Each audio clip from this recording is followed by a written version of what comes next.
One India Kannada YouTube ಚಾನಲ್ಗೆ ಸ್ವಾಗತ. ನಾನು ಸಂದೀಪ್. ಬಾಹ್ಯಾಕಾಶ ಇತಿಹಾಸದಲ್ಲಿ ಇದೇ ಮೊದಲ ಬಾರಿಗೆ ನಾಸಾದ ವಿಜ್ಞಾನಿಗಳು ಒಂದೇ ಸೌರಮಂಡಲದಲ್ಲಿ ಭೂಮಿಯನ್ನು ಹೋಲುವ 7 ಗ್ರಹಗಳನ್ನು ಪತ್ತೆ ಮಾಡಿದ್ದಾರೆ. ಈ 7 ಗ್ರಹಗಳು ಜೀವಿಗಳು ಒಂದು ವಾಸವಾಗಲು ಒಂದು ಯೋಗ್ಯವಾಗಿರಬಹುದು ಅಂತ ಒಂದು ಶಂಕೆಯನ್ನು ಮಾಡಲಾಗಿದೆ.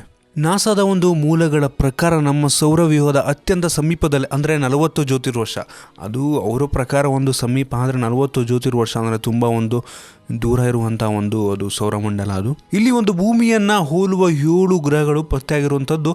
ಅಲ್ಲದೆ ಈ 7 ಗ್ರಹಗಳು ಜೀವಿಗಳು ವಾಸಿಸಲು ಯೋಗ್ಯವಾಗಿರಬಹುದು ಅಂತ ಈ ಒಂದು ಶಂಕೆ ಮಾಡಲಾಗಿತ್ತು. ಈ ಪೈಕಿ 3 ಗ್ರಹಗಳು ಬೃಹತ್ ನೀರಿನ ಒಂದು ಮೂಲವಿದೆ ಅಂತ ಕೂಡ ವಿಜ್ಞಾನಿಗಳು ತಿಳಿಸಿದ್ದಾರೆ. ನಮ್ಮ ಒಂದು ಸೌರ ವ್ಯೂಹದ ಮಾದರಿಯಲ್ಲಿಯೇ ಈ ಒಂದು ಬೃಹತ್ ನಕ್ಷತ್ರದ ಒಂದು ಸುತ್ತ ಈ ಗ್ರಹಗಳು ಸುತ್ತಾ ಇದೆಯಂತೆ. ವಿಜ್ಞಾನಿಗಳ ಪ್ರಕಾರ ಈವರೆಗೆ ಸಂಶೋಧನೆಯಲ್ಲಿಯೇ ಒಂದು ಭೂಮಿಯ ವಾತಾವರಣಕ್ಕೆ ಹೋಲುವಂಥ ಅತಿ ಹತ್ತಿರವಾಗಿರುವಂಥ ಗ್ರಹ ಮತ್ತು ಸೌರಮಂಡಲ ಇದೆ ಅಂತ ವಿಜ್ಞಾನಿಗಳು ತಿಳಿಸಿದ್ದಾರೆ. ನಾಸಾದ ಈ ಒಂದು ಬೃಹತ್ ಸಂಶೋಧನೆ ಇದೀಗ ದಶಕಗಳ ಹಿಂದೆ ಆರಂಭವಾಗಿದ್ದು, ಪರ್ಯಾಯ ಭೂಮಿ ಸಂಶೋಧನೆಗೆ ಮತ್ತೊಂದು ಮಹತ್ವದ ತಿರುವು ಈಗ ಸಿಕ್ಕಂತಾಗಿದೆ. ಇದೀಗ ವಿಶ್ವದ ಎಲ್ಲ ವಿಜ್ಞಾನಿಗಳು ಈ ಒಂದು ನೂತನ ಸೌರವ್ಯೂಹದತ್ತ ಕುತೂಹಲದಿಂದ ನೋಡ್ತಾ ಇದ್ದಾರೆ.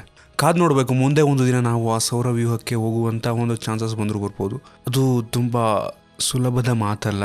40 ಜ್ಯೋತಿರ್ವರ್ಷ ಅಂದರೆ ನಾವು ಲೈಟ್ ಸ್ಪೀಡಲ್ಲಿ ಅಂದರೆ ಈ ಒಂದು ಬೆಳಕಿನ ವೇಗದಲ್ಲಿ ಹೋದರೂ ಕೂಡ ಆ ಒಂದು ಗ್ರಹಗಳಿಗೆ ತಲುಪೋದಕ್ಕೆ 40 ವರ್ಷ ಬೇಕಾಗುತ್ತೆ.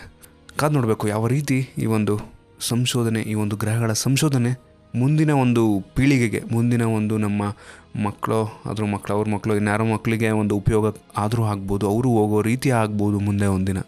ಸದ್ಯಕ್ಕೆ ನಿಮಗೆ ಈ ಒಂದು ಹೊಸ ಗ್ರಹಗಳ ಒಂದು ಸಂಶೋಧನೆಯ ಬಗ್ಗೆ ಅನಿಸುತ್ತೆ ಅಂತ ಕೆಳಗಡೆ ಕಾಮೆಂಟಲ್ಲಿ ತಿಳಿಸಿ. ನಿಮಗೇನಾದರೂ ಈ ವಿಡಿಯೋ ಇಷ್ಟ ಆಗಿದೆ ಅಂದರೆ ಲೈಕ್ ಬಟನ್ ಇದೆಯಲ್ಲ, ಅದನ್ನು ಕ್ಲಿಕ್ ಮಾಡಿ ಶೇರ್ ಮಾಡಿ.